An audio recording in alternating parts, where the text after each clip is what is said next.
Last year, on the 7th of October, there were attacks being carried out and which eventually resulted into killing of hundreds and thousands of people, including young children and women losing their lives. Today marks the 1-year anniversary of the war. We have got the Consulate, Mr. Kobbi, with us to speak to. Sir, welcome to NDTV. First of all, I would like to speak to you about the intentions that the war started with. Israel was of the view that if we start the war, first, that Hamas as a terrorist organization, as you say it is, will be vanished off. Secondly, to get back the hostages which are with them. And thirdly, so that Hamas doesn't become a threat anymore to the world.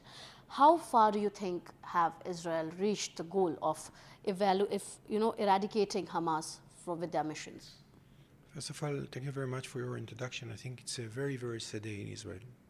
When I say very, very sad day, Israel is a very small country. In every house in Israel, people know someone who was or injured, or kidnapped, or killed. And then it's a very traumatic days for Israel, and it touches our historical backgrounds and historical nerves of the Jewish people. It's never happened to us before, and then it's a very, very sad day. But since October 7th, I think that everybody in the Middle East, including the people of Gaza, and definitely the Hamas, including Hezbollah, the proxy of Iran in Lebanon, including the Houthis in Yemen, including the entire Middle East, understand, don't mess with us.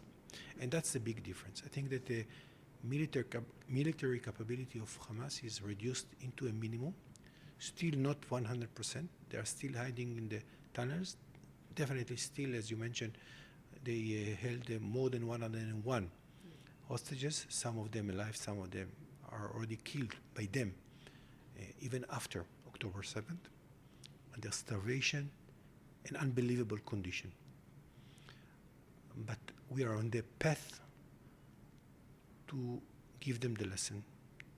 I think that it's very, very clear what's happening in Lebanon. I think what's happened in Lebanon was very, very clear.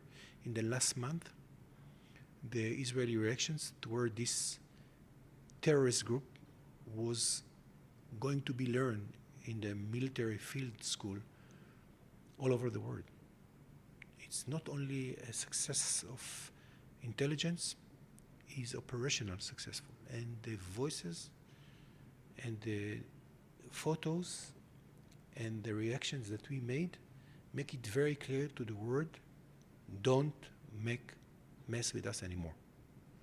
So, like you mentioned, that Israel is now definitely garnering support from across the countries, including India, because we share a common nerve of pain when it comes to terrorism, be it the 2008 attacks that Mumbai witnessed, or also, like you mentioned, in 1992 where attacks happened. How do you think that India and Israel together can cope up with this entire topic of terrorism, and how are the governments working for that? I think that I mentioned in my speech as well, I think in such a time you understand who is your friend and who are less. And I think that India make it very, very clear. The friendship and support that we get in India, the messages that I get in my social media all the time, supporting the state, most of them, 99% of them, supporting the state of Israel and the fight against terrorism. I was here, as I mentioned before, after 26/11, I came to Mumbai. I was sent by the Minister of Foreign Affairs before I came to my position, this current position. And I see and remember the fear in the eyes of the Mumbaikers. Then terrorism is not something new for you. You know exactly what is the fight against terrorism, and you know exactly that sometimes you pay a price. But you have to be determined to fight against terrorism. So we also see that the attacks that are being carried out where India seeks peace. But if we talk about the geopolitical tensions or the global affairs at present, we have been seeing that the attacks that are being done by Israel on Lebanon too, it is being said by several other countries that it is somewhere that Israel is in the force of making Lebanon the next Gaza. How do you agree with that? I think that it's a false and it's a propaganda, and it's not true. In the contrary, what they did, they sent rockets, they spread it all over the northern part of Israel. We are targeting the headquarters. We are targeting the commanders. We are targeting the ammunition bunkers. This is the right place to work and to fight against terrorism. That's a really propaganda. Don't stay near to terrorists. And we call all the villages that actually built tunnels towards the border of Israel, go away. We are going to react. And that's what we are doing according to the international war law.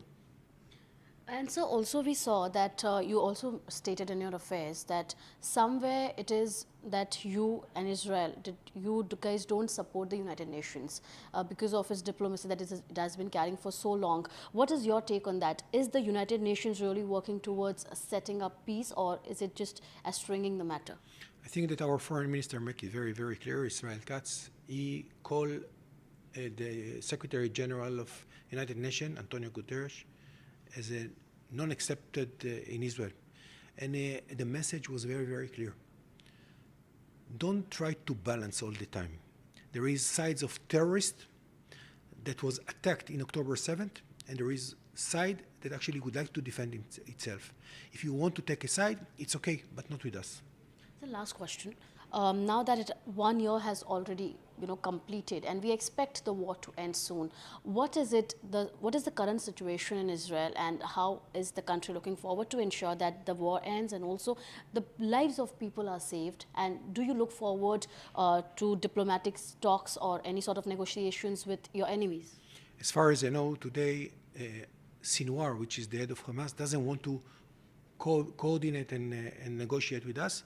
Because of its own reason, I don't want to enter to the reason why. Maybe it's like an insurance card for him. But first of all, we would like a peace. I think that peace is very essential for in the Middle East, into the entire world. We want a peace. We want to bring back safely the citizens of Israel to their home, bring back our hostages, and definitely eliminate the power of Hamas from Gaza. So lastly, you mentioned that India is a superpower today on the global index. How do you think which country, and is India really in a position, to get some escalations in this particular war that is happening? Definitely, India has a very important role to balance everything. It's a superpower, and I think that there's a capability, industrial capabilities and connections, good connections with all sides. And I think that the day after the war, India going to play a very important role. Thank you so much, sir, for speaking to us. We spoke to Mr. Kobbi, who spoke about how it is important to get peace to ensure that the lives of people in Israel as well as of other nations are saved, and also how India plays an important role in this overall geopolitical tensions that could be seen in around the world. And at this point, today marks the 1 year of the war that started between Israel and Hamas, and what remains to be seen that how are solutions being brought up out of this entire tension. With video journalist Praveen Rohit, Ms. Sujata Dwivedi for NDTV 24/7.